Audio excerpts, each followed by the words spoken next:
fucking hot in here, dude. Holy shit. I cannot record a podcast while I'm sweating my balls off. Man, you ever sit here and you're recording. That is if you have a podcast of your own and 10, 15 minutes go by and you're like, you know what? Whatever I'm recording sucks. Seriously, I'm going to do it all over again. That's exactly what just happened to me. That's exactly what just happened to me, man. Sat here for about 12 minutes and I'm like, you know what? This shit sucks. I could do this a lot better. Man, it's been an interesting week for WWE TV. And I laugh. It's the greatest comedy show of our generation. Monday Night Raw and SmackDown on Fox is the greatest sitcom of the modern era. Now, I know a thing or two about sitcoms, man. I love 90s sitcoms. I grew up in the 90s. Family Matters, Fresh Prince of Bel-Air, Boy Meets World, love it. Who doesn't love a good old Mr. Feeney skit with Eric Matthews? Come on. Saved by the Bell, on and on and on. Married with Children. Seinfeld is my favorite show of all time. Love me some good old Family Guy, too. That wasn't in the 90s, but love Family Guy. The earlier seasons, maybe season 3 to season 9. 8 or 9 was their peak, and then they fell off.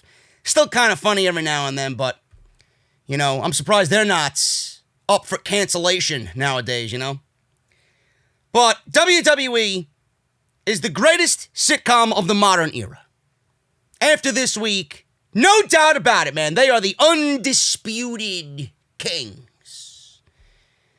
Now, if you guys have been living in a cave somewhere, which I hope is not the case because it's very hot and humid, and I doubt you get air conditioner in caves.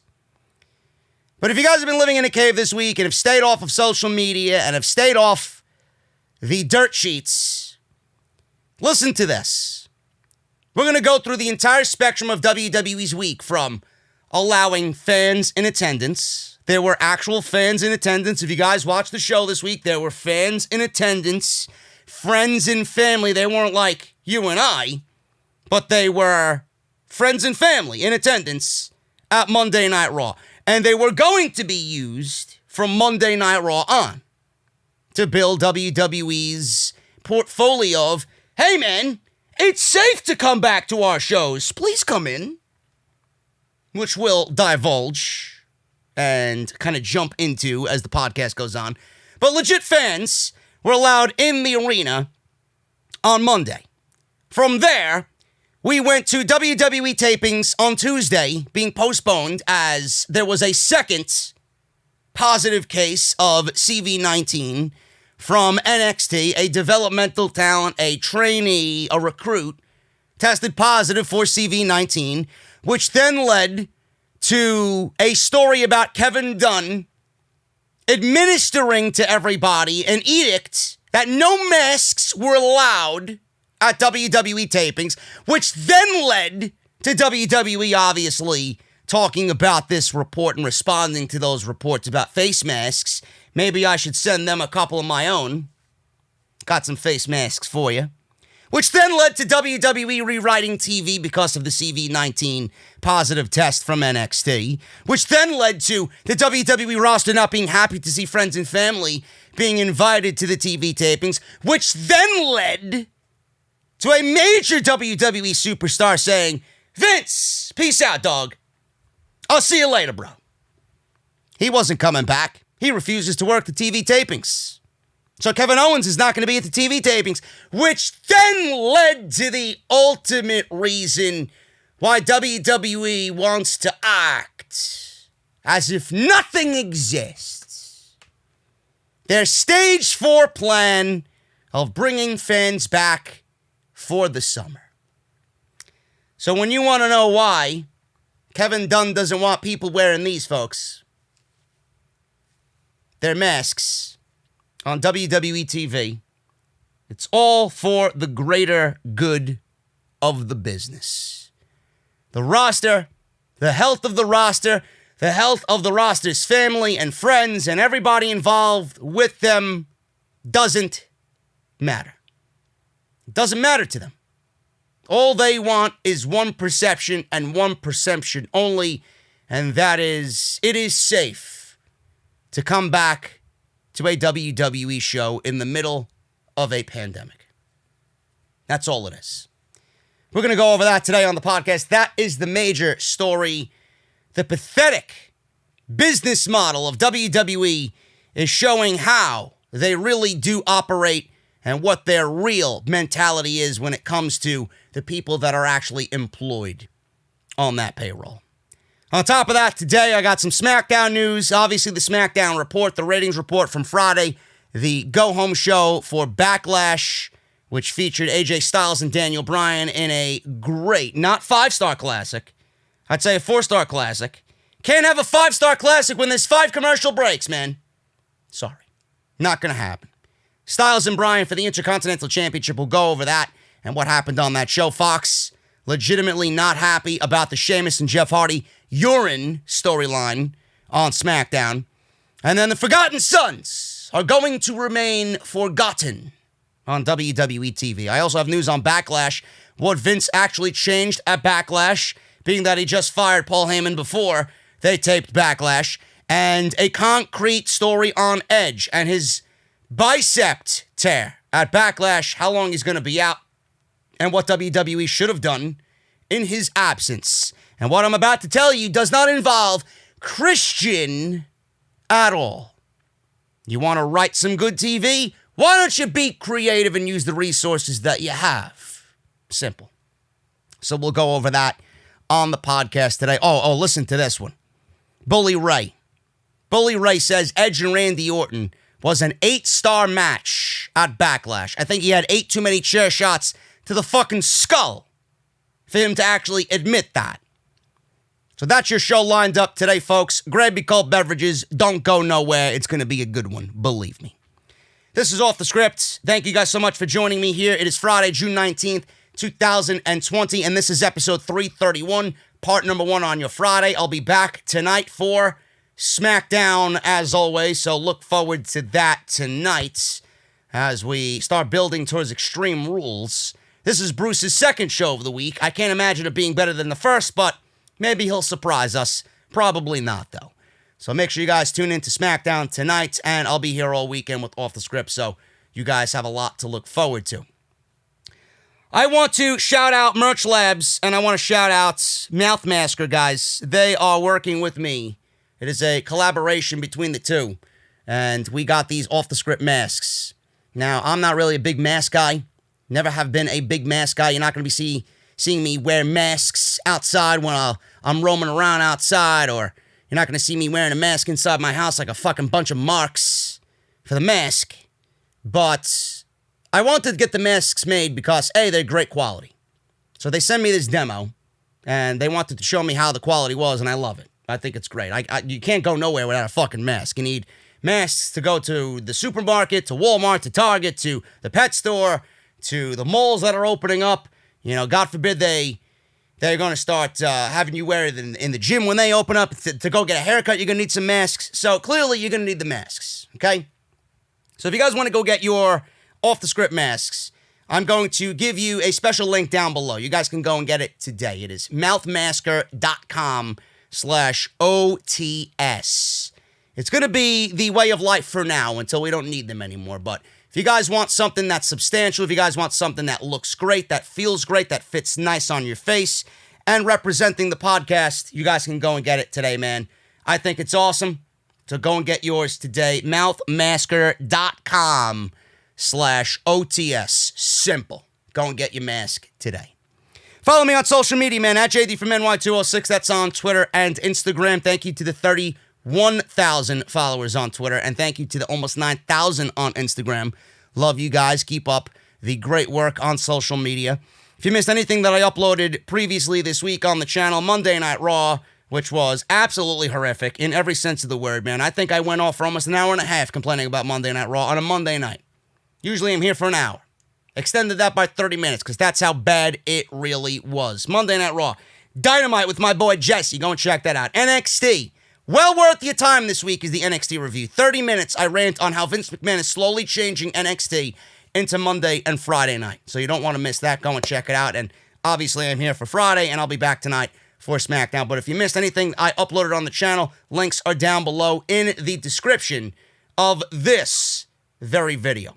Hit that subscribe button down below if you want the best in the IWC when it comes to pro wrestling. Hit that subscribe button down below. Turn on that bell for all notifications. If you want to support the podcast via Patreon, you can certainly do that as well. Patreon.com/JDfromNY 206. And today's podcast is brought to you by my good friends over at Beachbody On Demand. Workout and even take classes in the comfort of your own home with Beachbody On Demand. Beachbody On Demand is the easy-to-use streaming service that gives you guys access to over 1,300 super effective workouts while you're at home staying safe. And we'll talk about them a little bit later in the show, but I want to thank them right up front for sponsoring today's episode of Off the Script. Let's get into the news, guys, without wasting any more time, because I got a lot of it. Let's start at Backlash. Edge and Randy Orton. The greatest wrestling match ever. It was not. Was it great? Absolutely.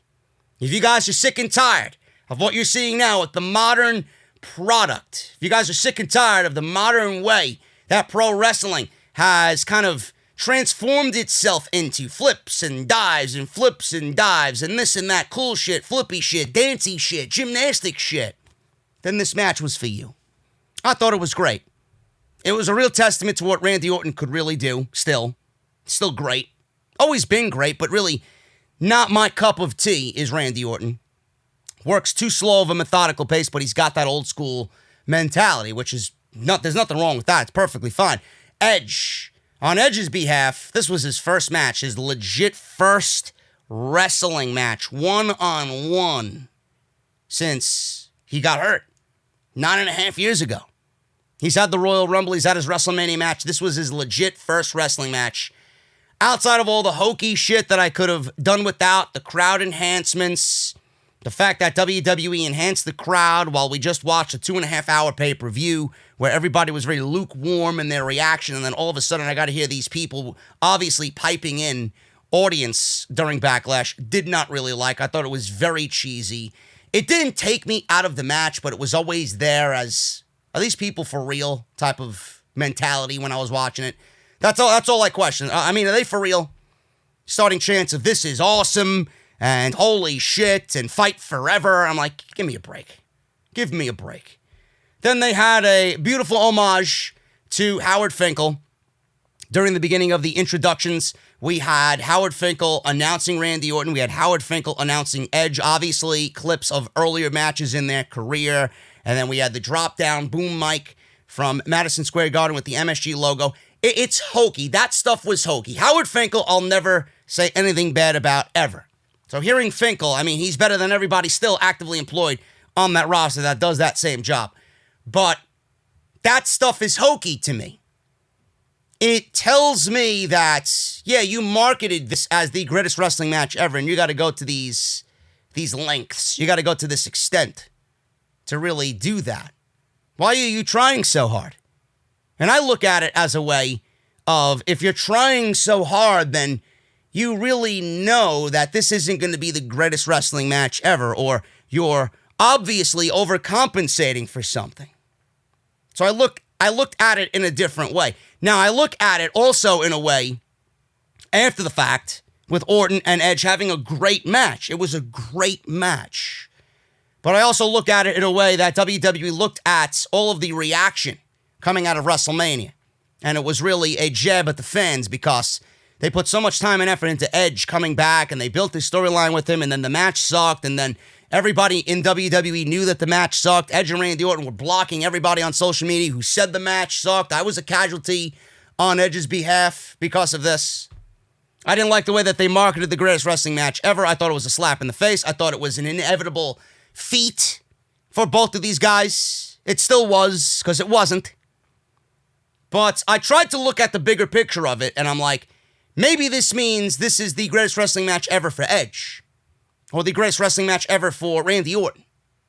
But then the match happened. Everybody loved it for the most part.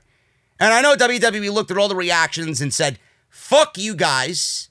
We got you, hook, line, and sinker. And we wanted to shut up all these critics and all these podcasts. And they want to pretend like they have us at the tip of their fingers on puppet strings. I'm like, bro, listen, you don't do any of that for me. I'm not on your strings. I seen right through you and what you wanted to do. You're lucky that this match consisted of guys like Edge and Randy Orton. And it's not wrong of us to throw it back in your face for hyping something up as the greatest ever. You can't do that. You can't do that. It is a very subjective thing. So Edge, especially, being away 9.5 years, why would you ever do that to him? He even said, I don't know if that was the right way to go about it. I have mixed feelings about advertising the match as the greatest wrestling match ever. You know, even him, he was having doubts. But all in all, WWE thought they got one over on us. They didn't. They didn't get one over on me. They never do. And it ended up being a great wrestling match. 8 stars like Bully Ray said? No fucking way. But it was a great match nonetheless. And if you enjoy that old school classic style of pro wrestling, then it was for you. Now, Edge, in this match, nobody knows where, nobody knows how, but he did. Tore a bicep at Backlash. Could be out for months. Could be out the rest of the year. Could be out till next year's Royal Rumble. Now, more details have come to light regarding the injury suffered by Edge during the tapings for his match against Randy Orton, which aired on Sunday at Backlash. Dave Meltzer reports on The Observer Live that the injury was suffered during retakes after the entire match had already been taped once in full.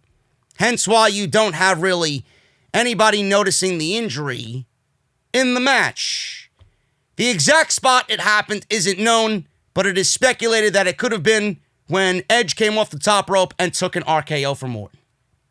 The injury he suffered was a torn triceps, meaning he will be out of action for several months, probably a half a year, give or take. Meltzer speculated about the possibility of steroids playing a part, as they are known to weaken tendons, but was very cautious around this specific topic, being sure not to confirm that obviously that would be a real blatant blow at Edge and really insinuating something that he has no real history on. He doesn't have any real factual information on. So he had to be careful in what he was saying. You know, he did raise it as a possibility, but he didn't come out and say blatantly that, oh, Edge took steroids. Edge was taking steroids, as if he was right there, you know, taking pills or popping something or injecting something, like he was standing right there next to him when he was doing the act, committing the crime, right? And even if he was, WWE's not going to do anything. They actually allow that, especially for part-time talent. If you're a full-time talent, no way. Drug violation, boom, 30 days. Second, boom, 60 days. Third one, which will never happen, boom, fired. So Edge is a part-time guy. Why do you think Brock Lesnar looks so big every time he comes back? Bigger than he was the last time we seen him. Because WWE allows it. They allow it for Lesnar, they allow it for Rock, they allow it for Triple H. All the part-time, Goldberg, they all allow it for those guys. Edge would be no different if that was the case. But nobody knows, and nobody has the right to say so. So Meltzer danced around the topic, but he said this. The match was presented with enhanced camera angles and sound effects, which have divided opinions. Some believe they added the match, or they added these things to the match, while some believe it would have been better served without such additions. Orton won in the end with a punt kick to the head, which would give a valid storyline reason for Edge to be out of action for months while recovering from injury. Now, he did not really go and speak on it too much, but he did say that it does weaken tendons. And that's all Meltzer said. Torn tricep usually means 4 months out of action. Could be out up to 8 months if it's more severe. Nobody knows yet. But apparently WWE showed pictures of Edge getting surgery immediately after they found out that he had a torn bicep. Or tricep. Bicep, tricep. You guys get the point. Edge was one of the big names that was scheduled for SummerSlam in August. And there was talk that he would wrestle Randy Orton in one final match on the show. The tricep injury means WWE will have to come up with alternative plans for Randy Orton. Now, this is obviously another big blow for WWE because they are already without Roman Reigns, and rightfully so. Roman Reigns made them look like complete blithering idiots with this latest fucking spectacle. Becky Lynch, who's out pregnant. Bray Wyatt, who's coming back on Friday tonight to resume his feud with Braun Strowman. He was out having a newborn baby with JoJo.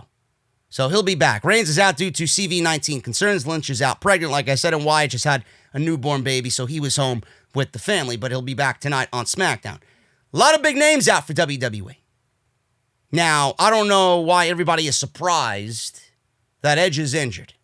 You go 45 minutes, and your first full wrestling match back, strenuous as that may be, people are expecting this guy not to get hurt as if he's Superman. Why would you expect that? He was in the Royal Rumble. That's a match where you could be easily protected. There's not much going on. You take somebody, you dump him over the top rope. Angles and whatnot happen in the match. You could sit in the corner for about 20 minutes. He did his thing. He was in there for a little bit of time. But it wasn't a 45-minute mat wrestling match with Randy Orton. So, for the people out there really surprised that he's hurt, or asking why or how he got hurt, the guy's been away for 9.5 years, and he's in a 45-minute main event on Backlash with Randy Orton. What the fuck did you expect? Injury will happen. Oh, because he's Edge and he came back after 9.5 years, that doesn't mean he's immune to being injured. Now he's hurt. So what does WWE do? Typically, I would say, when their back is against the wall, they actually do work a lot better. But in this case, clearly, I don't think that's going to be the case. I don't think WWE is going to give us anything good or fresh or exciting or creative with this situation. Big Show was on Raw Monday. He poked fun at Randy Orton. Big Show was on Raw Talk following Monday. He said if Randy Orton has a problem with him, then I'm not that difficult to find. And we'll talk about that Monday. That right there gives me cold chills. That right there makes me want to have the virus instead of watching Monday Night Raw. That is terrible. That is absolutely fucking downright terrible. I don't know what else to use.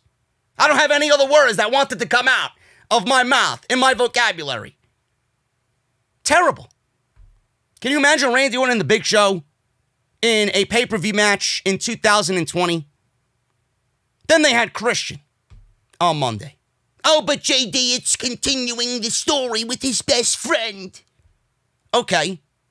So they played this angle on Monday. That doesn't mean we got to get Christian at fucking Extreme Rules wrestling Randy Orton. That doesn't mean Christian needs to be in the main event of Monday Night Raw on 2020. Monday Night Raw in June. We don't need that. That's actually not the way to go. You're moving backwards in that case. Why would you want that? I don't want to see Christian Cage wrestle anymore. I don't want to see Christian and Randy Orton again. We've seen that. I love what those guys did back on SmackDown for the World Heavyweight Championship. I thought it was great. But in 2020, where your mentality should be building new talent up, that's what should be. Not Christian, not Edge, not Big Show, not this guy, not that guy, not having Ric Flair join Randy Orton. None of that. Instead, you should be building up younger stars. Stars that actually deserve the spotlight on Monday night. How difficult would it have been if WWE brought up Tommaso Ciampa? Not permanently, because I would never bring that down upon him. How would it look if WWE, instead of doing... They could have did the Christian angle. This 1 week was fine. This 1 week was fine. If it leads to a match, then I have a problem with it. Because then they're being counter-effective.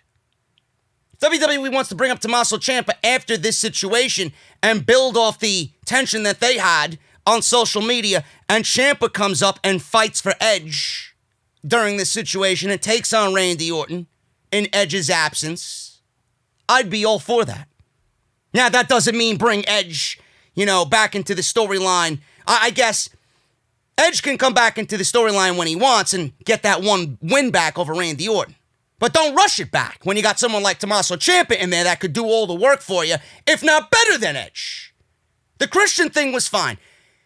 Tommaso Ciampa comes to Monday Night Raw. This does not mean bring Randy Orton down to NXT on Wednesday night.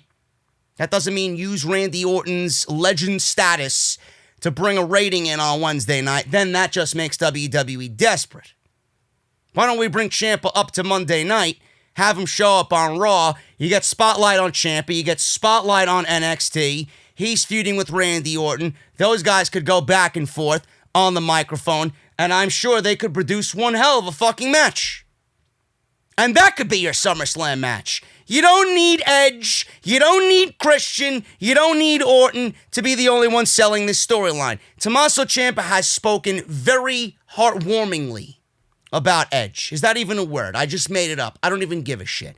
There's a very heartwarmed nature in Tommaso's soul about Edge. Very influenced by Edge because Edge had a neck injury. Tommaso Ciampa had a neck injury. Who do you think Tommaso Ciampa looked at as an inspiration? Are you serious? I mean, that writes itself. Why aren't you using that? A real-life situation, a real-life injury that this man suffered, used Edge as a catalyst to come back and work harder and look better than ever? Why don't you sell that on Monday night? Why are you giving me Christian Cage on Monday night? Oh, for the fucking plebeians out there that are lazy. The blue verified check marks who are like, ha ha ha ha, I'll eat whatever WWE gives me. Here's a clue.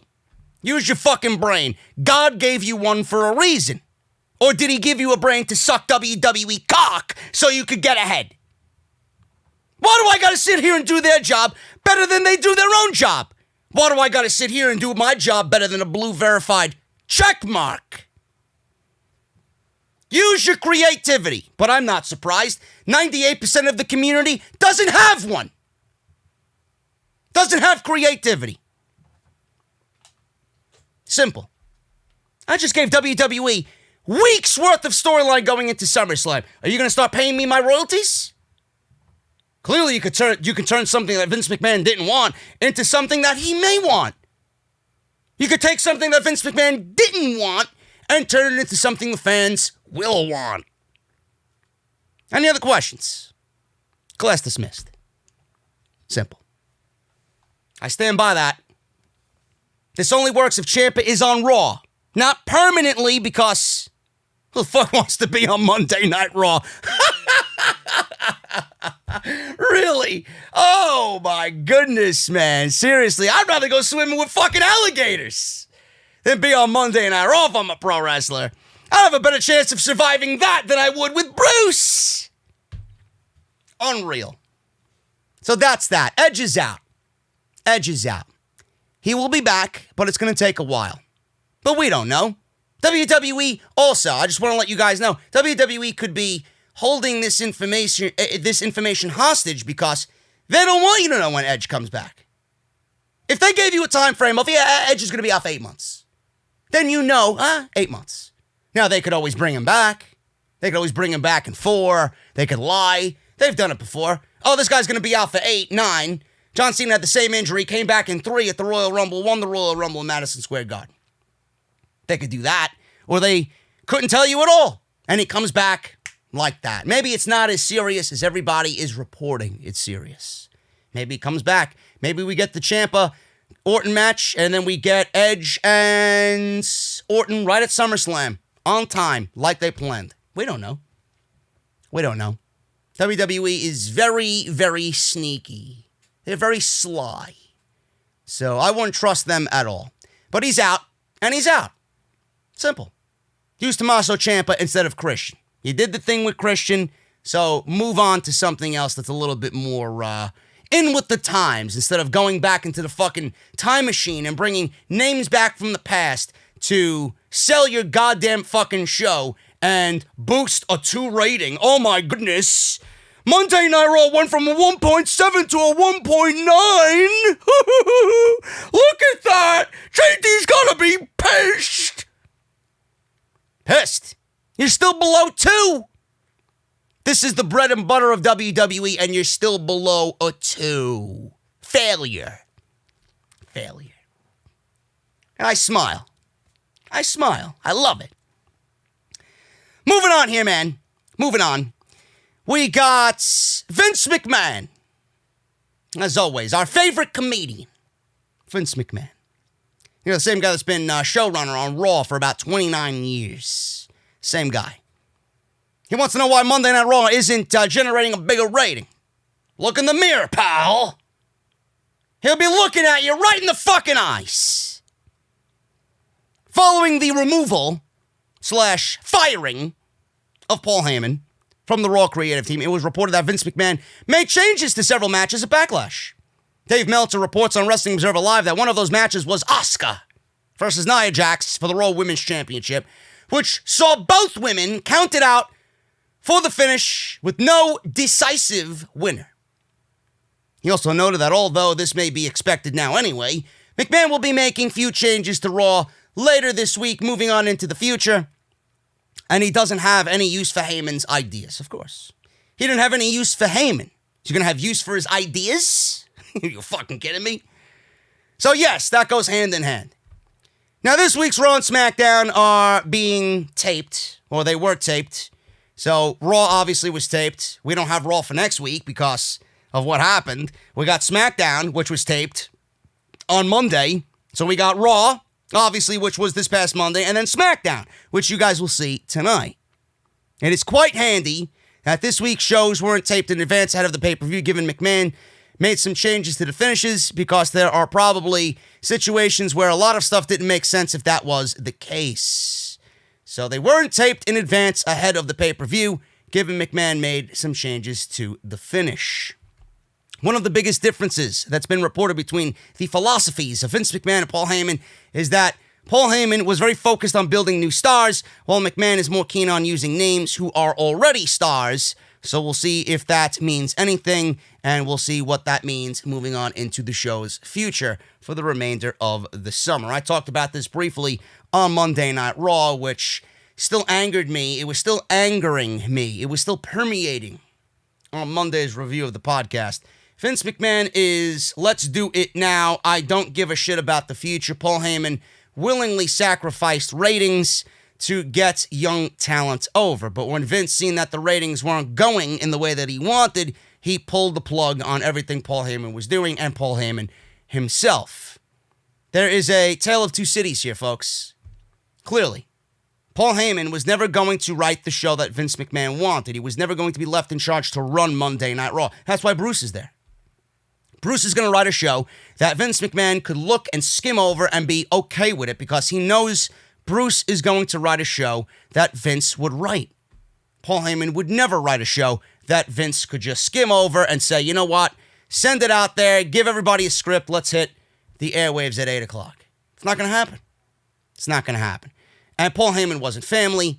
Bruce is not family, but Bruce is a cocksucker, so he's got one over on Paul Heyman. Paul Heyman probably didn't drop to his fucking knees and do what he had to do. Paul Heyman was let go because of the reasons I just gave you, and he probably wrote a better show than Vince McMahon could possibly ever conceive of writing himself. So Paul Heyman was in and out as expected. I called this last year. I am the modern day internet wrestling community Nostradamus. Go back and watch it. I said everything exactly how it was going to happen and what happened. I don't even own a crystal ball. And everything happened picture perfect. Now, that's all he changed. Asuka and Nia Jax. That's all he changed. God knows what else he changed or plans to change. Who knows what happens to Shayna Baszler? Who knows what happens to Bianca Belair? Who knows what happens to the Street Profits? Who knows what happens to Theory and Garza and Andrade and Black and Dominic and that storyline? I mean, Paul Heyman had all these things going on. Who knows what's going to remain? Most importantly, who knows if Drew McIntyre is even going to be the WWE champion coming out of the summer? For all we know, Vince could look at him and say, that was a Heyman project, let's axe it, let's cancel it. And put the title on Bobby Lashley, only to put the title on Brock Lesnar at the end of the summer because Lesnar's a draw, pal! but he's not. Well, it's a draw. If you consider a 1.9 increase of a rating to a 2.3 a draw, then I should draw you a fucking pink slip so that you may relieve yourself of your duties. Because that's not a draw. If Lesnar was such a big draw, then we'd be generating 3 rating, 4 rating. Nobody is a draw. The only one that can draw is Dexter Lumis, clearly. I would rather watch him draw for 3 hours than watch Bruce and his vision of Raw. But for all we know, Bruce may be in charge of NXT sooner rather than later. So at that point, they may take that ability away from Dexter Lumis. Because they ruin everything that's good. That's what they live for. Asuka and Nia Jax. We don't know if Asuka is going to remain. Her push could be killed any week now. It will. I'm fully expecting it to happen. Why are we saving Nia Jax? Why are we protecting Nia Jax on WWE TV? I don't get it. I mean, is the power that Nia Jax wields on this show really permeating from Dwayne Johnson? Is that going to be her infinite ace in the fucking hole? The ace up the sleeve? You can't do nothing to me. I'm related to Dwayne. Give me a break. She can commit a crime. I'm related to Dwayne. Get out of jail free card. She can injure every woman on the main roster. Get out of jail free card. There's no heat here. I'm related to Dwayne. Give me a fucking break. Nia Jax, I said it best, is a cosplay wannabe wrestler. How does Nia Jax live with the fact that the video game iteration of Nia Jax is a much better wrestler than the real life adaptation of Nia Jax? Probably looks better too. Just saying. Maybe with WWE 2K20 not so much, but WWE 2K19 maybe. Maybe. Fuck those games. Garbage. Just like Nia Jax in the ring. Nia Jax is being protected. For what? What is she being protected for? Asuka is the most dominant woman in WWE history. 900 days, undefeated, given to Charlotte because why not? Just another meal for Charlotte to devour and still be hungry. Asuka is the most dominant female in WWE history, and she cannot beat Nia Jax. Meanwhile, in NXT, she handled Nia Jax as I would handle a fucking craft beer at the bar. Down it, and it tastes delicious. Meanwhile, Asuka is struggling with Nia Jax, putting over Nia Jax, fucking taking offense from Nia Jax, selling for Nia Jax. Why? Nia Jax got double counted out at Backlash. There was a referee issue on Monday. Why are we protecting Nia Jax? Oh, that's right. I'm sorry, folks. I forgot the one biggest catalyst in this story. Charlotte Flair. Gonna have to get a t-shirt, man. We got the They Do It for Roman t-shirt. We're gonna get They Do It for Charlotte. Why is Nia being protected? Charlotte Flair. Why isn't Nia lost to Asuka? Charlotte Flair. Why hasn't Nia and Asuka had a regular one-on-one match where Asuka pinned Nia Jax? Charlotte. You know what they're waiting for, right? They're waiting for Extreme Rules, and they're waiting for a triple threat match to happen. Asuka, Nia, Charlotte. And then Charlotte is the one to pin Nia Jax, because Asuka couldn't do it. Why? Because she's got Charlotte Flair and the loss after loss after loss after loss on the mind. So Asuka and her inability to defeat Nia Jax handedly is Charlotte Flair. Where's my crystal ball? Someone donate to the fucking podcast so I can buy a crystal ball. Actually, who the fuck needs one? Love it. This is why you listen to me, you geeks. This is why you listen to me. Clip that, bitch. Get that floating around on social media. But that won't happen because nobody wants to say anything about me that they know is correct. There's always got to be something damning or defaming. Fucking geeks out there. I know my shit, bro. Where's my fucking check mark? I'll give the blue check marks the fucking, the almighty praise. I'll be a good check mark. I'll do you proud. Bully Ray says Edge and Randy Orton was an 8-star match. Really? Bully Ray explained why this match, actually, I do agree with him here. He says this match should not have gone on last, and I made a big deal about this on the Monday Night Raw podcast. He commented on Backlash and the Randy Orton match. He says this, and I quote, "First of all, I don't think that match should have gone on last for the same reason I don't think any match that's not a world championship match should go on last." Simple. I said the same thing. Why is Drew McIntyre the WWE champion and he's like the third most important thing on this show? Why? That doesn't make any sense to me. Oh, but you can't have Edge not in the main event. He just came back. Motherfucker, he just came back in January. Why are we still acting as if Edge was just back for a week? I get it if he came back last week. He's been back for 6 months. He's got to be in the main event every fucking time he's back. This is an undercard program. His return was greater than anything when it happened. And now he slides back into the mid-card. It's exactly what happens. The WWE Championship and your Universal Championship should be the most important and the biggest storyline on WWE TV. Simple. So I agree with Mr. Ray here. I don't think any match that's not a World Heavyweight Championship match should go on last. I agree. Yes, I do understand that there are accentuating circumstances when you have a mega, super, to-the-moon star like an Undertaker or Cena. The claim of a World Heavyweight Champion is the biggest claim in the company. In a company right now that does not have the mega stars that it once had. All you do is give me a kink in the armor of Drew McIntyre telling me he's not good enough to go on last. Well, Bully Ray, you had no arguments from me, Mr. Ray. None. I absolutely agree with that. Drew McIntyre should be the most important thing on the show, but he's not. He's the third most important thing on the show. Edge and Randy Orton, their storyline is number 1. Rey Mysterio and Seth Rollins is number 2. And Drew McIntyre and whatever the fuck he's doing with Bobby Lashley is now number 3. Oh, Charlotte Flair may be ahead of Drew McIntyre. He may be number 4. He may be number 4. So look at that. Now, the Finkel stuff, off the charts. I loved it. What a great nod to Howard that was. I'm sure he was grinning from ear to ear in heaven. If we are going to get the greatest wrestling match of all time as a wrestler, I want to be as up close and personal to this as possible. First thing I would have done, everybody on the card, since Edge and Orton were on last, everybody should have been out there. All the wrestlers in the back should have wanted to experience the greatest match ever with their own eyes, thus making it more of a crowd, making it a louder match.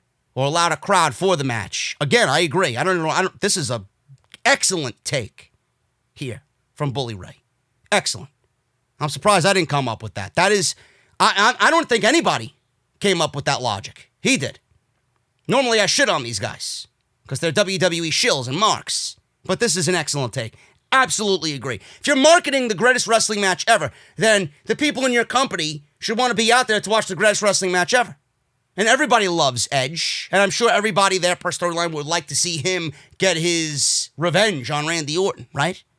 So why didn't that happen? Oh, that's right. WWE is lazy and uncreative. I forgot. I don't need piped-in crowd noise telling me I should like or not like something. But there were no problems in the match. This was a damn good match. This was a great match. This was an excellent match. This was a very well-performed match. This was like an 8-star match, and I don't put star ratings on anything. This is not an 8-star match. If you're putting this at an 8-star, then that's better than Gargano and Cole and the story of Gargano chasing Ciampa and him getting the world championship. This is better than Shawn Michaels and The Undertaker at WrestleMania 25. This is better than Bret Hart and Stone Cold Steve Austin at WrestleMania 13. No. If that's an 8-star match, what does that make those matches? 10? 11? Are we now just blatantly going over the 5 stars because you need to shill WWE in a way to justify what they did is correct in marketing this and everything else that they did to shit on the fan base? You're justifying them? All that is, Mr. Ray, is you justifying that WWE went about this the right way, and they didn't. You said everything right up until that. Then you kind of, with that comment, erased everything that you just said that made sense, that they should have did to make it better. If they didn't do those things, why would this be an 8-star match? Those two things are pretty damning to me. Those would take away from the star ratings. The match itself was fine. Seeing who was in the match and the fact that they could not stink up the place like they did at WrestleMania, because that match was terrible, they almost had to go and do what they did. So I don't get why you're saying this is an 8-star match. Because you know Edge and Randy Orton? Because you want to solidify yourself as a big voice in the community and in the wrestling industry? Because you do what you do for Ring of Honor, you know better than anybody? No. Subjective thing. Your 8-star match may be a 2-star match to somebody else. Their 2-star match may be a 6-star match to somebody else. It doesn't matter. But I'm not going to sit here and say that this match is better than the greatest classics that this company has produced. All because it marketed itself as such, and they had no choice but to try their best to live up to it, and they tried too hard. If you have to try so hard at something, then it's not really greatest ever. If it's the greatest ever, then it will just be the greatest ever on its own accord. See, I think differently than a lot of people, man. Don't give in because WWE says so, or Bully Ray, or fucking Shill Open Radio tells you to, or says so. Come on. You guys know better than that. It's not an 8-star match. The match was one continuous match as if it was live in front of 20,000 people. The match wasn't edited. It wasn't done a couple of times. Yes, it was, actually. They didn't yell cut, and they wouldn't, but they did. They didn't take a break. They did, because that's when Edge was hurt. They went straight through like two professionals would. Two old-school professionals would. They did break or add in once or twice a different camera shot, like underneath the camera shot, the look up of the guys' faces from underneath. Yes, they would have had done that because there was no camera in that continuous shot. How do I know? Because I know. Yeah, you know. As if you work there. Sources. Dude, trust me. That's all I know. That's how I know. Not because some stooge in the back told me. So that's Bully Ray's take on Edge and Randy Orton. I think we can move on from that. It wasn't the greatest wrestling match ever, but kudos to Edge and Randy Orton. They delivered what I thought was probably one of the best matches that you'll see in WWE all year, minus the hokey, cheesy added effects. When it comes down to it, they had a great wrestling match that was greatly paced.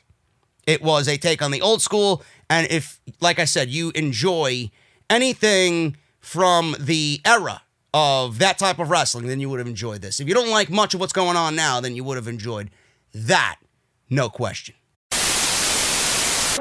Man, I've never been much of a gym guy or a workout guy before, but before all of this pandemic stuff hit, I was actually pretty regularly going to the gym every single day, 5 days a week, and I was doing it for a good 3 or 4 week stretch. I felt good about myself. My terrible sleeping patterns were righting themselves, and I enjoyed it. I ended up actually enjoying it. I felt good about myself, and I wanted to feel good about myself going into the summer.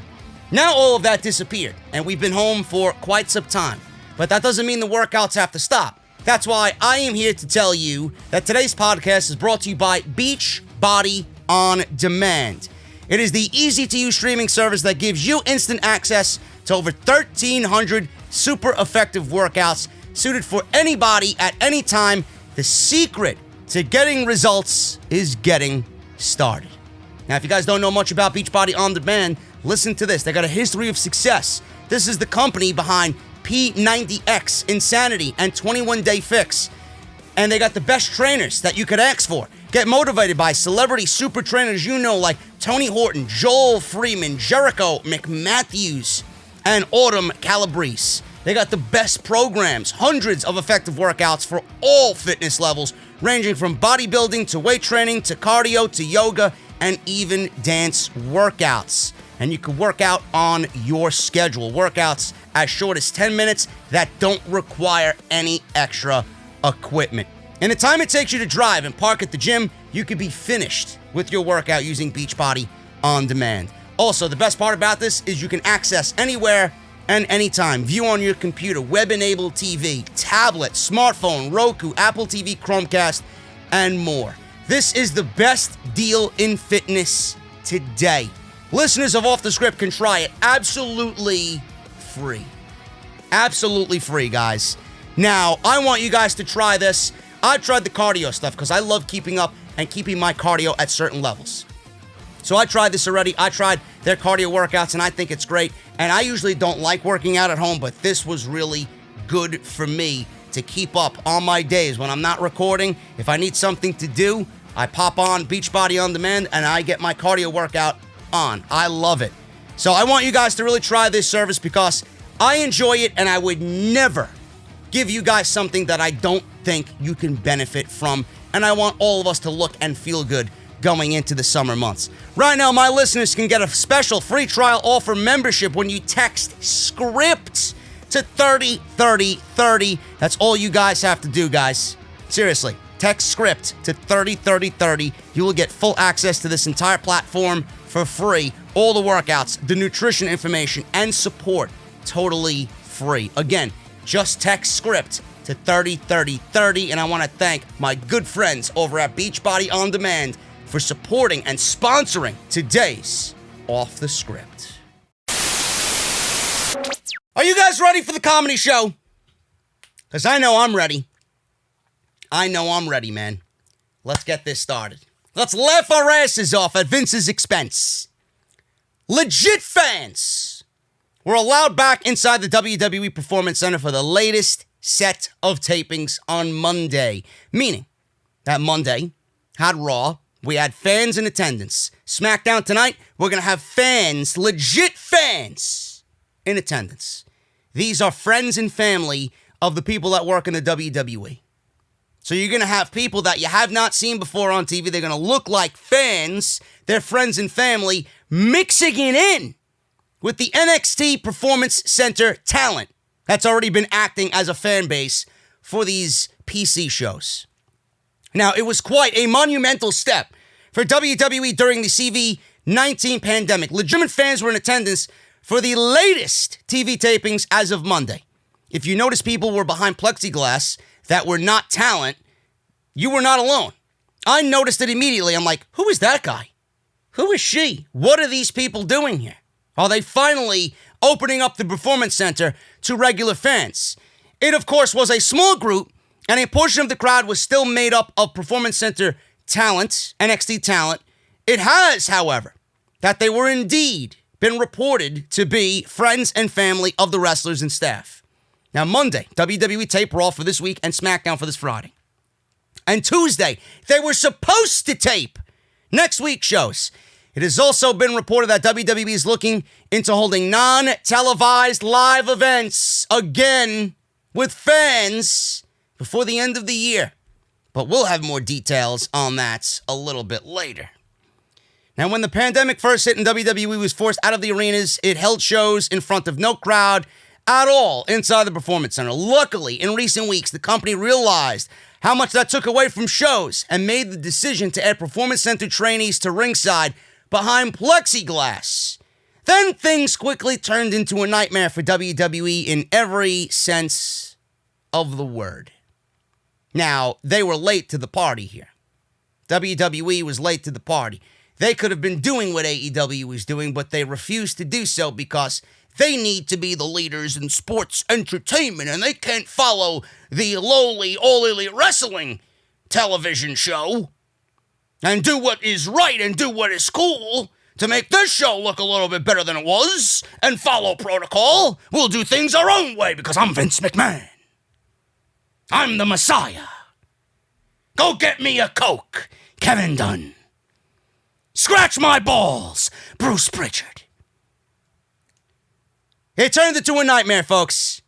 Tuesday's WWE tapings were postponed as a developmental talent in NXT tested positive for CV-19. John Pollock reported that Tuesday's WWE tapings will not be taking place. He talked about this on Tuesday. They will not be taking place as originally scheduled. WWE was set to tape next week's Raw and SmackDown on Tuesday of this week, but it appears that the recent CV-19 positive test has caused them to pause their plans. WWE issued a statement regarding a developmental talent that tested positive. The person was last on site at the Performance Center on Tuesday, June 9th.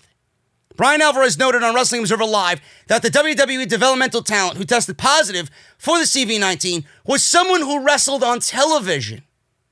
Now, I don't know in what capacity. He could have wrestled on television and been a trainee. They could have used him as an enhancement talent. Now, I don't think he means that. I think he means it's not a full-blown NXT talent like a regular that you would see on Wednesday night. It's nothing along those lines. It might have been somebody that we've seen on TV wrestle for WWE, but nobody in a prominent role. Nobody in a big active role on TV. It was probably somebody that was used as an enhancement talent, and it was probably someone like that tested positive for the CV-19. Either way, WWE is looking at this as their second positive case of the CV-19. This was proven to be, I guess, true by Pro Wrestling Sheet, and the talent in question here was nothing more than a trainee and not someone who's been on NXT TV regularly on Wednesday. So those reports coincide and they line up. Alvarez's exact quote is the following, and I quote, "A performer tested positive for CV-19. As far as I know, it was someone who has been wrestling." He really didn't dive into who that was or what that meant. This was a week ago. Everyone else heard about it when you and I did on social media. WWE told everybody in the company that there was a test, a positive test of CV-19 or a positive case of CV-19, and they let everyone in the company know on social media. Now, I don't believe that fully. I don't. WWE clearly gave this information to those who obviously needed to know this information, but they withheld it from the entire roster. They withheld this information from the entire roster, and they found out when you and I did that night, that afternoon, on social media. So that was that. Now, the statement from WWE's Associate Medical Director, Dr. Jeffrey Dugas, states that all talent, crew, and employees on site will be tested for CV-19. Pollock added that WWE hopes to resume their TV tapings on Wednesday. That didn't happen. They canceled all the TV tapings. They did NXT live from the Performance Center with NXT talent behind the plexiglass. So Full Sail University was given a live NXT show on Wednesday night. Raw and SmackDown that was supposed to be taped for next week already, they're going to have to wait till next week to tape those shows. So WWE canceled all of their plans because of this situation. And it only got worse. This is WWE's statement from their medical director, Dr. Jeffrey Dugas. A developmental talent who was last on site at WWE's training facility on Tuesday, June 9th, has tested positive for CV-19. Since that time, no other individuals that attended the facility have reported symptoms. However, out of an abundance of caution and to ensure the health and safety of the company's performers and staff, all talent, production crew, and employees on site at the training and production facilities will be tested for the CV-19 immediately. Following the test results, WWE plans to proceed with its normal television production schedule. Signed, Dr. Jeffrey Dugas, WWE Associate Medical Director. Now, one WWE superstar reported to say that the CV-19 pandemic was a big work. Probably AJ Styles. Isn't he a flat earther? Might have been AJ. Who the fuck knows? But somebody on the roster, a big-name WWE superstar, reportedly said that this CV-19 pandemic was all a big work. Pretty much everyone else is worried about the situation and taking it very seriously. They voiced concerns for their families' health as well to the company. For almost every person that we've spoken to, says WrestlingNews.co, with the exception of one talent who stated the pandemic was just one big work, there have been concerns at some level about their health and the health of their families. That concern was even greater as there was worry about whether they could bring something back home that they could expose their families to as well. Roman Reigns, who made this company look like a bunch of blithering idiots. For anybody that was upset at Roman Reigns, shame on fucking you, bro. I'm more of a fan of Roman now than I ever was, just because of this situation. Roman Reigns was brought up in one instance as he decided to step away from WWE due to concerns for his family's health. It soon came out after WrestleMania that his wife had twins. And he wasn't going to. It's none of your business as to why Roman Reigns is being kept off TV or why he wants to miss WrestleMania. If he says, I'm doing this for my family, then respect the man's wishes. Now, people in WWE are now concerned, but this was previously an unspoken worry. Now the company conducted widespread testings, and things got real. And it is in the forefront of their thoughts, as if it wasn't before. It was also noted that those friends and family who were allowed in the live crowd this week did so at a terrible time. There is no way to trace any of those people to tell where they have been. PW Insider reports further that some WWE superstars are unhappy about the way WWE handled the situation with bringing outside fans into the Performance Center.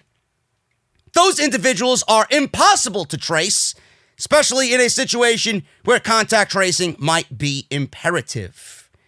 We are told, PW Insider says, by some that they were upset that WWE did not inform them before the taping that anyone from the outside would be in attendance, given that they were in and around WWE talents over the course of the taping, sometimes without masks. One talent noted that they were not aware anyone but NXT talent were in the PC until they went out before the crowd and saw older faces that they knew could not be signed to NXT as talent. So let me get this straight. WWE did not tell anybody in the company that there was a positive test of CV-19, and everybody found out about it on social media. And now everyone in the WWE had no idea about friends and family being in attendance, acting as fans inside the Performance Center. Who is running this fucking circus? Why wasn't that sent down? Why wasn't that given to the locker room? Why wasn't anything said here? So who's seen this? Who's seen this? I'll tell you who's seen it. The Street Profits seen it. And this is not the only time I'm going to mention the Street Profits. Because you got talent out there like the Street Profits that were on Raw that went into the crowd and probably seen all of those people that they'd never seen before. Because why would they allow people from their family, if they are worried about this, into the venue? Street Profits came out through the crowd and they seen these unknown faces that were not a part of the NXT roster or part of the Performance Center training. So clearly, guys like that seen it. Now, Florida is seeing an alarming amount of positive CV-19 test results. The only way to make sure how many people have the CV is to keep testing. There's certainly not a good sign as the thought of a second wave is still on the horizon.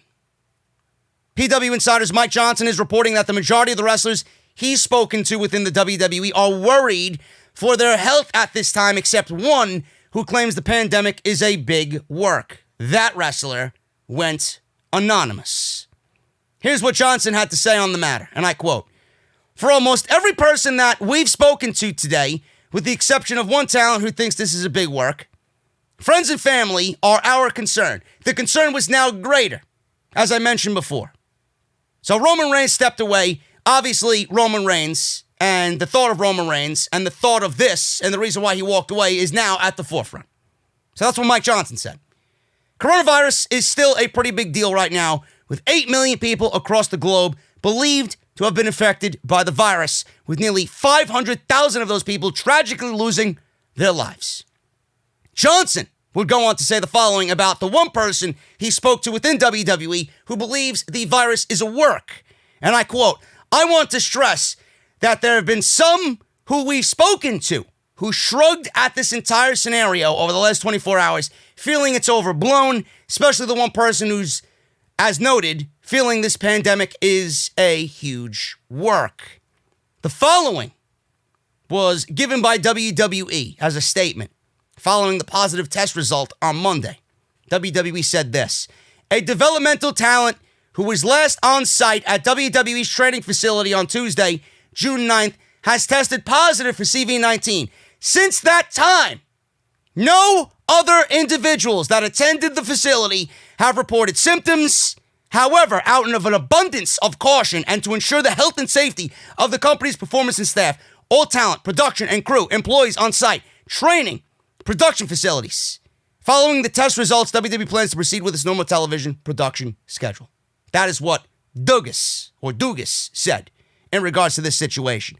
Then the news came that no masks were to be worn. No masks were to be worn. They found out about it on social media. Everyone at Raw was told not to wear masks. Ringside News has learned that Kevin Dunn was pointing out fans in the crowd during the television tapings. Security was then ordered to have the fans remove their mask. It was specifically told to Ringside News that Kevin Dunn was, quote-unquote, flagging people to security over the loudspeaker system if they were wearing masks. It was also noted that WWE's no mask policy might not have been 100% on Vince McMahon. Now, if it's not on Vince McMahon, who else would be ordering people to take their masks off? It would be Kevin Dunn. Kevin Dunn is solely responsible for the way the show looks. If Kevin Dunn doesn't like something on the show or doesn't like how something looks on the show, he will do something to change that something. So it's not Vince McMahon. It might not totally be Vince McMahon. So who the fuck was it? There's only one other guy in that company that's going to be giving orders like that, and that's Dunn.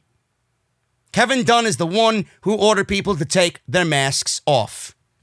Now, it is unknown if Kevin Dunn suggested that fans shouldn't wear masks and Vince simply backed him up. There's a lot of conversations that only Vince McMahon and Kevin Dunn are privy to. Kevin Dunn might have suggested no masks and Vince McMahon simply backed this decision. So he's just as guilty as Kevin Dunn then if he's backing this decision. Vince McMahon is his own human being. This is his company. He's the end-all be-all. He's the end result. If Vince McMahon wants masks and Kevin Dunn says, I don't think masks are a good idea, Vince is going to have fucking masks. What makes this even more mind-boggling is that Ric Flair was amongst the people at Raw on Monday, and everyone knows that Flair has serious health issues in recent years, and bringing in anyone around his age range is a bad idea. Diamond Dallas Page would not allow Jake Roberts anywhere near TV because of his age. He had him stay at the DDP facility, his home, the DDP yoga house. He had him stay with him in quarantine. Before that, Jake was stuck in a hotel room in Jacksonville. Couldn't leave. So DDP did him the favor. I don't understand this. It's all right to trot Ric Flair out there.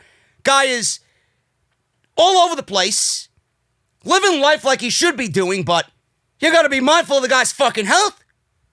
You're putting him out there when you know you have this going on. How would you look? How would you feel if something happened to Ric Flair and he contracted the virus? What would you do then? Who would you blame it on? Oh, it's not our fault. Oh, it's not our fault. It's Ric Flair's fault. Who the fuck invited him? Why is he needed at the show anyway? Up until this point, WWE had not been testing for CV-19, and they were only doing temperature checks. They were only testing and taking people's temperature. There have been numerous instances on and off camera where groups of people were not following social distancing guidelines. Even on Wednesday, they weren't following the social distancing guidelines live on NXT. WWE then responded to reports about talent and staff not wearing masks. Bryan Alvarez said that he was told that Kevin Dunn specifically told fans, if you want to wear a mask, then you're not a fan. This goes in line with previous reports about Kevin Dunn ordering for masks to be removed.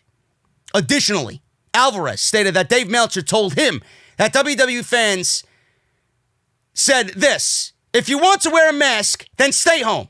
This is what Dunn told the fans. This is what Alvarez stated that Dave Meltzer told him about the WWE fans about what they were told at the show. If you want to wear a mask, then stay home.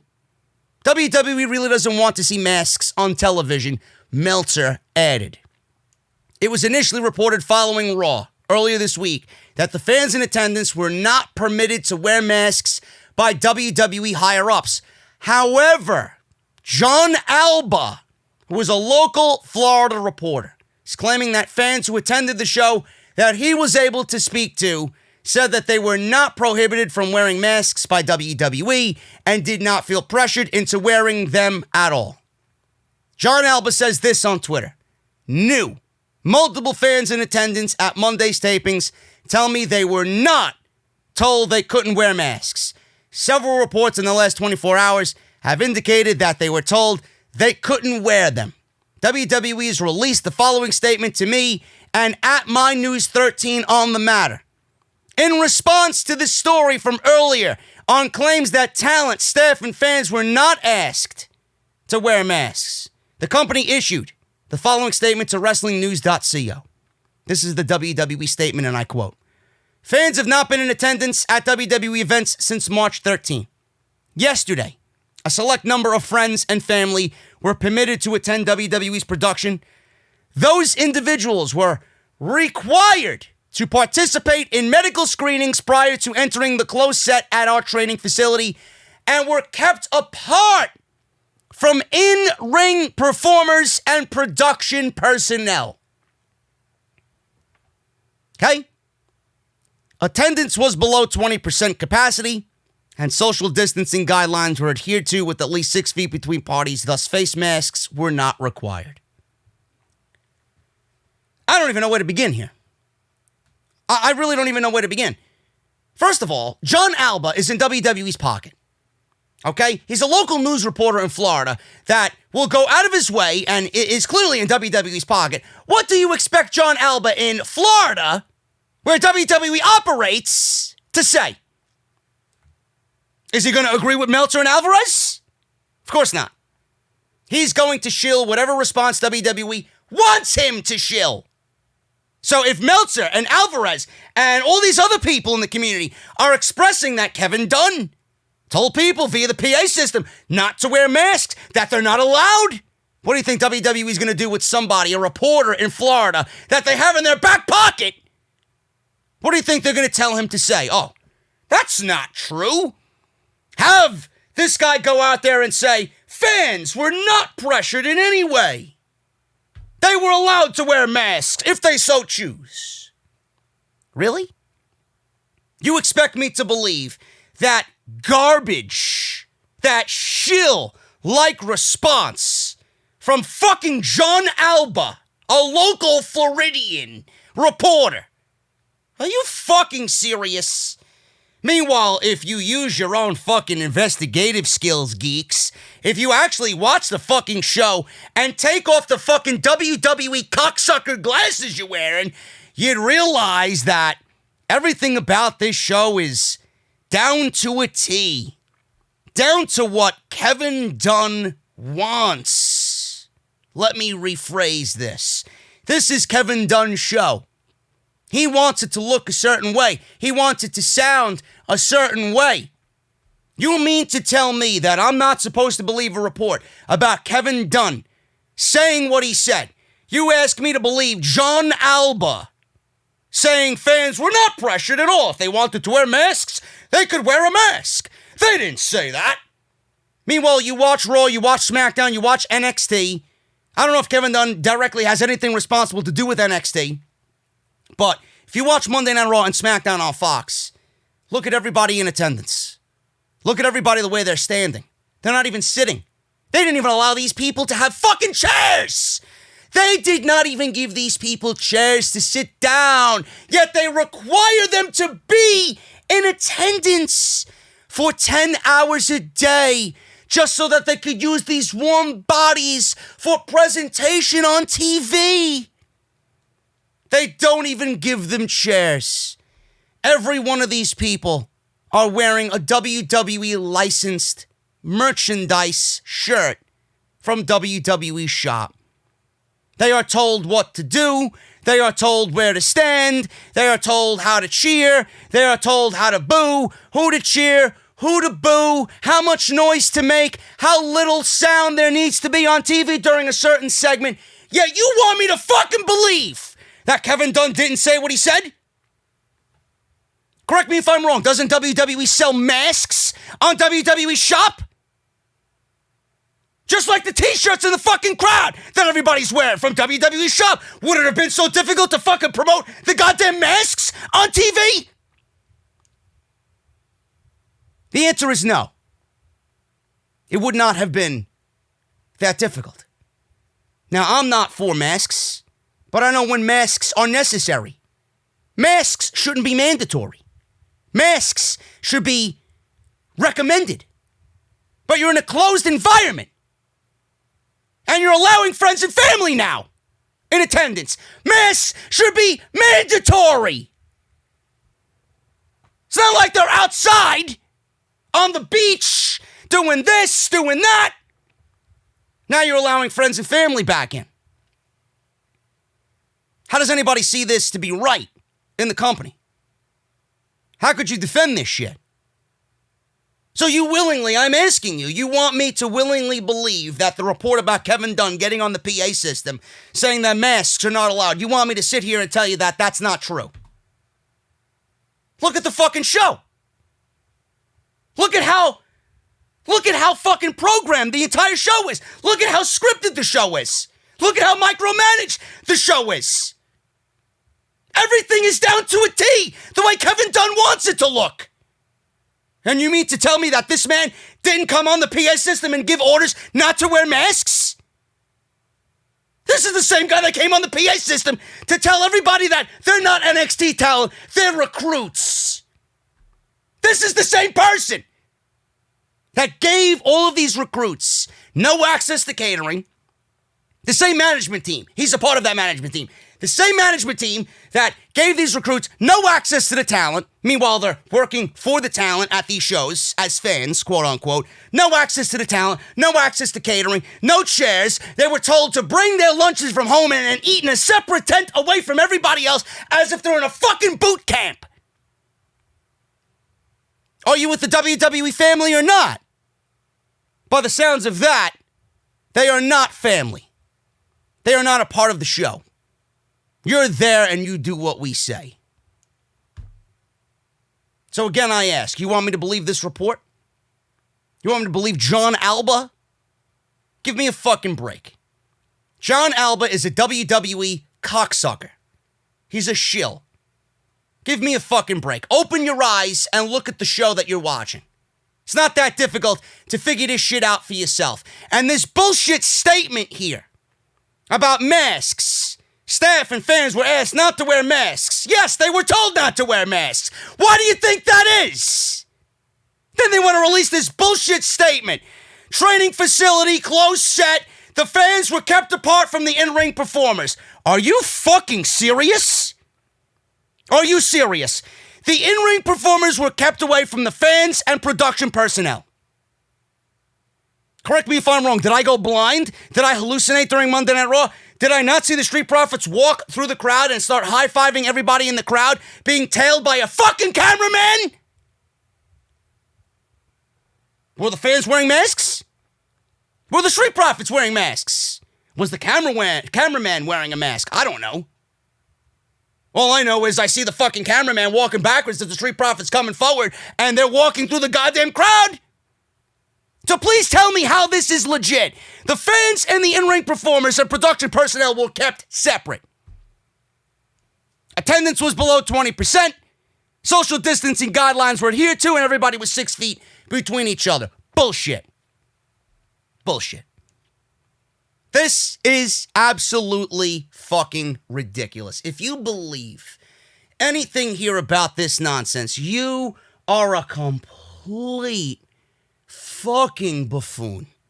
And I mean that in the most sincere way I could possibly throw it at you. You are a blithering idiot. How the fuck half of you have podcasts and half of you have jobs as analysts and you don't come up with a fucking just explanation like I did for this shit, and you're gonna go out there and say, oh, I don't think Kevin Dunn did that. Are you watching the same fucking show that I am? Oh, if you're not wearing a mask, you're not a fan, he says. I believe 1,000% he said that, but it doesn't really make sense to me. You can take their fucking money on WWE Shop to sell a goddamn Kane mask and a Bray Wyatt mask. You can take their money for selling the fucking mask, but if you wear the mask at the show, you're not a fan. So then you're selling the mask to these people. Are they not fans for buying your fucking propaganda? Absolute fucking bullshit. You can sell the mask on WWE Shop, take the money, but they're not fans. Unreal. Kevin Dunn absolutely 100% said what he said. Just watch the show. It's not that difficult to figure out.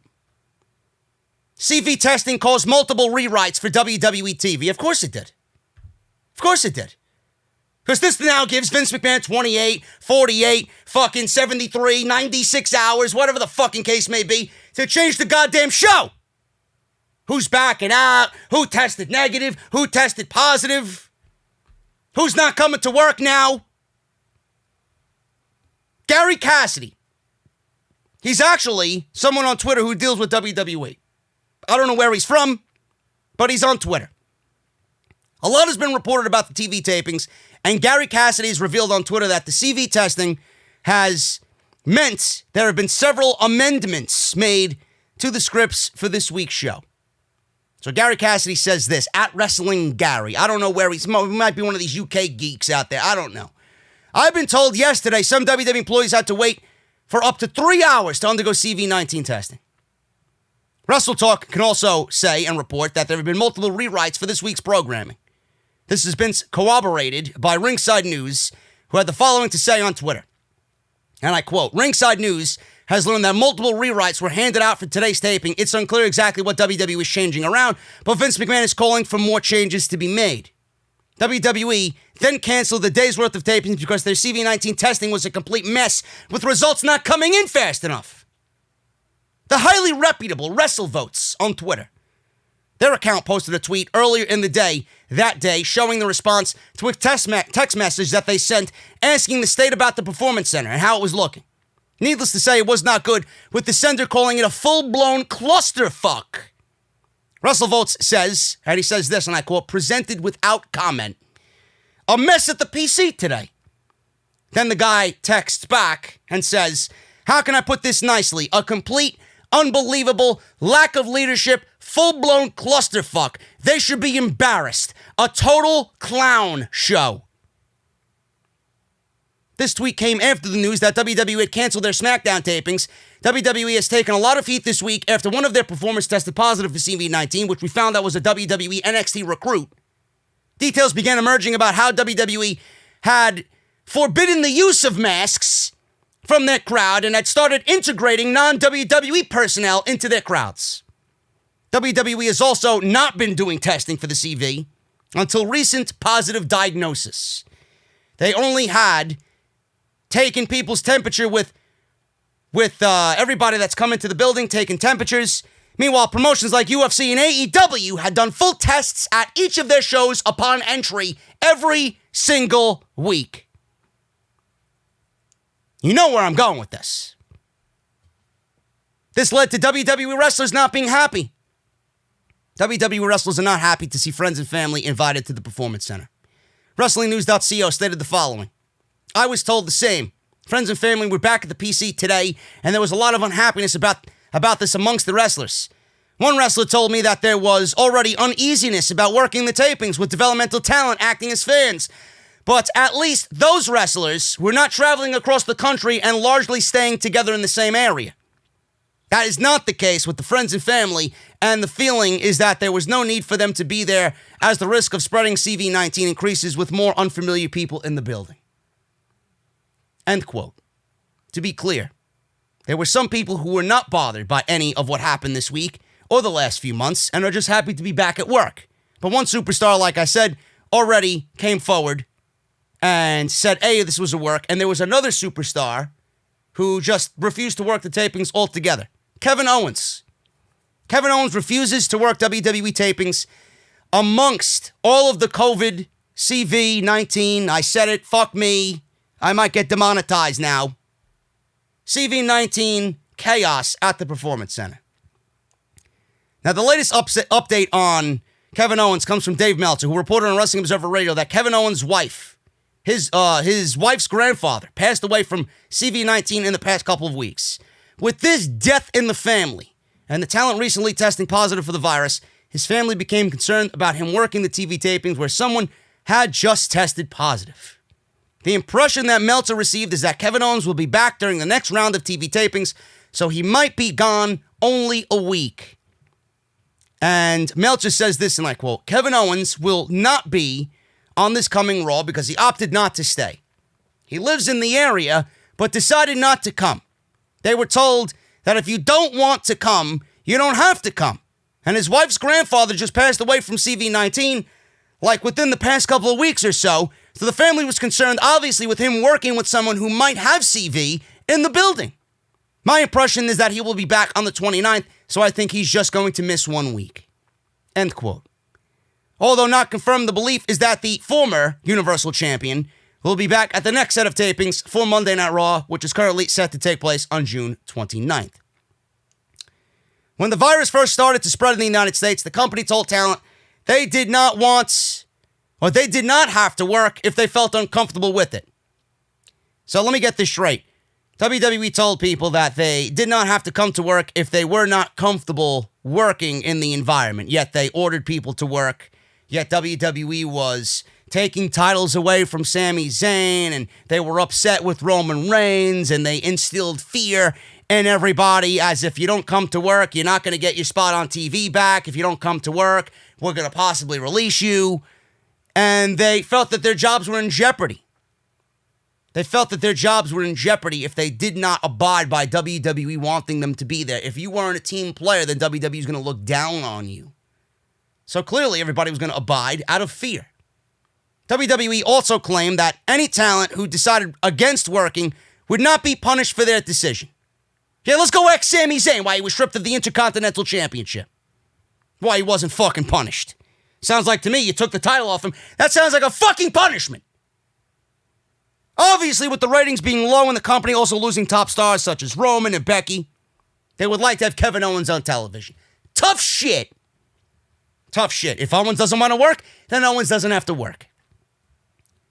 So with the last few days WWE has had, and how embarrassing they look to not only their fans and the entire roster who is unhappy with how management has handled this entire situation, what is this all leading to? What is this all leading to? Why has WWE been so adamant about their stance on the CV-19 protocol? Folks, WWE has a stage 4 plan, or a 4-stage plan, for bringing fans back to shows this summer. This is what it is all leading up to. Kevin Dunn acting the way that he has. Kevin Dunn saying that nobody's allowed to wear masks on TV. The fact that WWE has not administered a fucking CV test. The fact that WWE has ordered. Mojo Rawley showed everybody how easy the test was on his Twitter account. They asked all people who were taking a test to take any test-related tweets down off of social media. Why is that, folks? No masks. No social distancing. No this. No that. This is why. WWE wants to produce a show that comes off on TV, that is safe to come back to and enjoy live in person? How many, realistically, if WWE is operating like an AEW that allows them to wear masks and tests every week during TV, and takes the proper social distancing protocols and takes the proper protocols in general about how to combat this to keep everybody at the maximum safety while still enjoying what they do? WWE has shown that they don't care about anybody. Why have they not followed an AEW who has done everything perfectly regarding COVID protocol? Because they want to create an environment that is safe for you to come back to. When realistically, a lot of people are going to be thinking, I'm not going to sit there amongst everything that's going on, and with all the fucking propaganda about a second wave and all the numbers being inflated down south, who's going to want to come watch a pro wrestling show and stand next to somebody that they don't know? They don't know where they've been. They don't know who they've been around. They don't know how sick they've been or how much they've been sick in the last 6 months. They don't know if they've had symptoms. This is what Kevin Dunn is doing. Why does he want masks on TV? Why doesn't Kevin Dunn want masks on TV? Because if you see a mask on TV, then to them it means they are weak. They are giving in to the system. Kevin Dunn doesn't want masks on TV because he wants you to watch somebody in attendance without a mask on. So you are more at ease to come to the show. Well, WWE's taking care of everything. I can go. If you see a mask on TV, then, or everybody in masks on TV, would you be up to going to a show? No. You wouldn't be. This is all for WWE's bottom line. They don't know how many people are going to come back in attendance and watch these shows live. Nobody may come back. Nobody may come back. It may never go back to being the same. Or even a fucking tenth of what it was. People talking about 25% capacity, 50% capacity. I got to see how they're going to do that. And to see if they still follow CV-19 protocol. This is all being done with the business in mind. This is all being done with WWE's bottom line in mind. And it's being done negligently for the roster, against the roster, and showing you how much they really do value the people that they're working with, or the people that are working for them. It is a sad state of affairs, folks. Vince McMahon and his management team and the WWE are operating the same way that the White House has been operating in regards to this pandemic. The United States look like a bunch of fucking clowns. Every governor, every fucking White House official looks like a complete fucking clown. They should be administered in the circus, not a fucking COVID test. They shouldn't be administering any COVID tests. You're all a bunch of fucking clowns. We look like a bunch of fucking idiots. The way we're walking around with this thing, one day it's okay, the next day it's not. Social distance this, social distance that. What works, what doesn't work. Symptoms this, symptoms that. Asymptomatic people now can't give it to somebody else. You heard it all. Meanwhile, you got people fucking protesting 60, 70, 100,000 deep, no masks. It's okay to protest, but I guess the protest killed COVID, right? Guess the virus was cured by all the protesters. Black Lives Matter killed COVID. That's the way WWE operates. It's okay. They operate the same way that the White House is operating. You can't be doing that. How many of these people have they soiled? How many of the roster have they fucking looked at and outwardly said with all their actions, we don't give a shit about you? How many of these people are coming up on contract years and don't want to be there anymore because of the way that WWE treats them? How many of these people are in contract years and wish that they didn't sign 5 more years? Give me a break, folks. Give me a break. WWE has a 4-stage plan, and that's all that matters to them, to bring fans back in the show. In attendance. No masks. No social distancing. They're doing exactly what the White House is doing, and they're being negligent. They want you to look at a show and think, hey, it's safe. Let's go buy tickets for the entire family and we'll be good. WWE's got it under control. Meanwhile, this is the kicker, folks. This is the kicker. All they had to do was test. All they had to do was test. WWE did nothing but take temperature. Oh, this one is good to go. He's good to go. She's good to go. She's of right temperature. Go on. I don't give a shit about anything else. You don't have a temperature over the minimum where it's supposed to be. Goodbye. You're allowed in. No mess. WWE, all they had to do was administer a fucking test. Every time that they held a TV show, get the army and the troops in line, give them a goddamn test. If people are good to go, goodbye. Into the show. Show goes on as normal. If you test positive, you go home for 2 weeks. Get out of here. WWE didn't want to risk any of that happening because then it would ruin their show and it would ruin their creative plans. So WWE's putting the show and the ratings and the creative plans and whatever pay-per-view and whatever else they got going on TV, they put all of this at a higher priority than the life of their performers who make them money, who without them you have no show.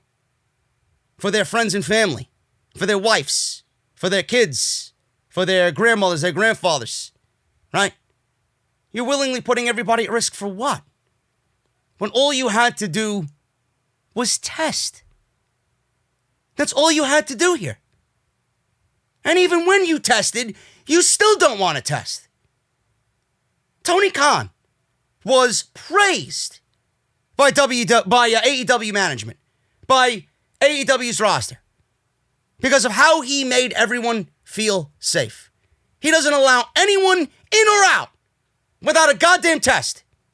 Not one positive test came out of AEW yet. Why is that? Because AEW has true leadership. WWE, they're run by a bunch of fucking clowns who don't give a shit about the people working for them.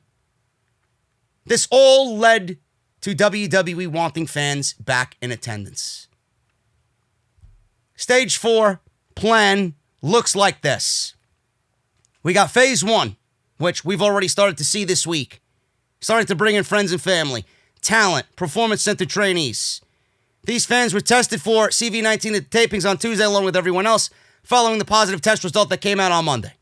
The second phase is to wean out the performance center trainees and eventually have crowds of friends and family who know the talent, and people that know the talent. It was, however, added that the PC crew would still need to be ready to attend in case WWE wanted a bigger crowd for a particular show. Phase 3 is to have no performance center trainees and only fans present at the show for both Performance Center and Full Sail University with at least 50% capacity to encourage people that the events are safe to attend. And the fourth and final stage is the returning to tour for at least TV shows and pay-per-views by the time the fall comes. There's been talk of resuming non-TV live events by that time as well. According to the report, one source said the train is very likely to come off the tracks before then. This is what they did. This is what all of their negligence is leading to. Their bottom line. WWE should be absolutely ashamed of themselves and how they operated. I know if I'm working there, I would not come to work when they asked me to until things changed. I don't give a shit who the fuck I am or who they are. And in fact, I'd want out of my contract and I'd go to a place that's actually going to keep me and my family safe.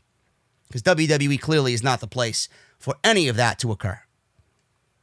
SmackDown, quickly, before we go over anything else on SmackDown. Ratings. SmackDown ratings were up slightly for the Styles and Bryan Intercontinental Championship match, which was great. Nowhere near 5-star. It was a 4-star.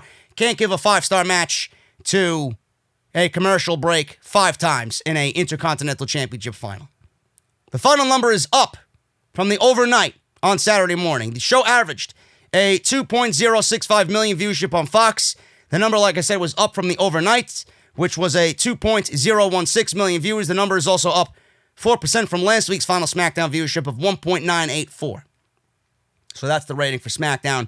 They drew a 0.5 rating in the key 18 to 49 demographic, a 0.7 rating in the 25 to 54, and a 0.3 rating in the 18 to 34. Last week's episode drew a 0.5, a 0.7, and a 0.3 in all demographics, pretty much equaling exactly what they got this past week. It was the number one show in the ratings for the key 18 to 49 demographic on network TV. SmackDown was also ranked number one in the 18 to 34 demo this week for the fourth week in a row, and tied for number one in the 25 to 54 demo with 2020, the new show. I have 2020 vision when it comes to this fucking company, and they are a bunch of clowns. They should be in a circus, every single one of them. SmackDown came in at number 7 for the week, or for the night rather, in viewership on network TV behind Magnum PI, Blue Bloods, MacGyver 2020, Shark Tank, and Dateline Classic. Magnum PI topped the night on network TV in viewership this week with a 4.081 million viewership. That's that. SmackDown was pretty much spearheaded by the Styles and Bryan situation for the Intercontinental Championship, and that was it. Heavy Machinery and Braun Strowman teamed to go up against Dolph Ziggler, The Miz, and John Morrison. Outside of that, the show was largely missed at all. It was complete garbage outside of Styles and Bryan. If you missed it, you didn't miss anything. Go back and watch the IC title match. Good to go, though. Fox Sports legitimately not happy about the Sheamus and Jeff Hardy urine angle. No shit. Don't expect to see anything that resembles urine on SmackDown anymore. For those of you that missed it, there was a segment where Sheamus brought a doctor into the ring and demanded that Jeff Hardy should take a urine test before their match at Backlash. Hardy agreed to provide the urine sample, and then he proceeded to toss the urine in Sheamus' face. The segment aired on the East Coast, but fans that watched on the West Coast did not see it because they immediately cut to a commercial break before Hardy tossed the urine. On the Wrestling Observer Live, Meltzer explained why the segment was cut from the show on the West Coast. He says this, and I quote, "It aired on the East Coast, but not on the West Coast. Fox decree that it violated their standards and practices so that they threw it to commercial so we didn't have to see it on the West Coast." So that's all that was about. There you go.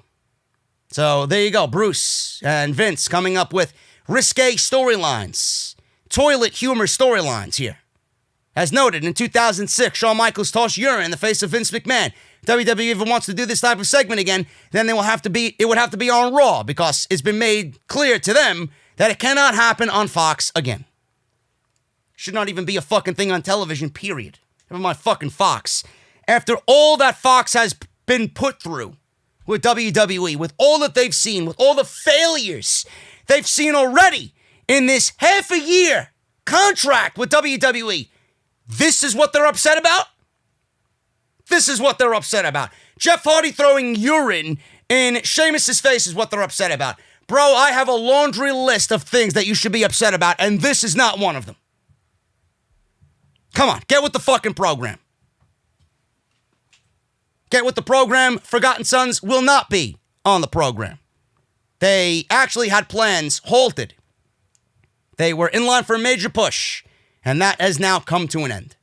This comes after people in WWE are upset with Jackson Riker for his praise of the President of the United States and his 2019 comments on the Black Lives Matter movement. Clearly, this situation had to be taken seriously, and the removal of this team on television isn't a surprise. However, what's interesting is that the team isn't expected to be on the next 2 episodes of SmackDown either. According to a report by Sean Ross Sapp of Fightful Select, the group that consists of Riker, Steve Cutler, and Wesley Blake were primed for a push within WWE's tag team division. Clear as day, they were going up against the New Day. I think everybody knows that. This was the plan before the tweet by Riker was sent out, and immediately led to him being in hot water with the roster. This media outlet, or the media outlet, noted that after talking with several wrestlers in the company, it was noted that Riker was well liked ahead of that very tweet and that situation, and he was being very respectful to the rest of the roster. Everybody looked at him like, thumbs up, this guy's good. As expected, it was also noted that Blake and Cutler distanced themselves from Riker and also came in for a meeting with Mark Carrano as well as other wrestlers. Was he told to apologize? I don't know. The team was originally set to enter a program with the New Day, which seems off the table now, which leaves the New Day with no tag team competition. They actually substituted Shinsuke Nakamura and Cesaro in the Forgotten Sons' place, which will do nothing. The report notes that there is no heat on Blake or Cutler, but they are catching the backlash from Riker's tweet. They will never be the same, folks. As soon as they make it back to TV, the vicious cycle will begin. So if WWE wants the Forgotten Sons to exist, it may have to exist without Jackson Riker, because he was the one responsible for the comments. The other two did not say anything. So if WWE wants to get these guys back on TV, it should not be with Jackson Riker. Or if they need to be back on TV, maybe we just scrap the gimmick altogether and go a different route with Blake and Cutler. And then Jackson Riker. I don't know. It's going to be very difficult for him to come back to work, no matter what, in the locker room or to be on TV. Because social media will not want to see this guy, period. I'm getting out of here, guys. What a fucking show. If you enjoyed that, let me know down below. And hit that thumbs up. If you enjoyed any takes or any entertainment came out of this video for you, hit that thumbs up, man. Follow me on social media at JDfromNY206. That's on Twitter and Instagram. Hit that subscribe button down below. Turn on that bell for all notifications. And if you guys want to go check out my sponsor, Beachbody On Demand, text SCRIPT to 303030. Get your face masks today and say, fuck you, Kevin Dunn. That is mouthmasker.com/OTS. Link is down in the description of this very video. If you missed anything that I've uploaded on the channel this week already, Raw, AEW, NXT, make sure you go and check that out. Links are down below in the description, and I'll see you guys tonight for SmackDown, as always. Until then, guys, I'll be right back here on SmackDown's podcast tonight on Off the Script, and then I'll be here on Saturday afternoon with your part 2 of OTS. Until then, have a great Friday. See you tonight for SmackDown, and I'll see you right back here on part 2 for OTS. See you guys later.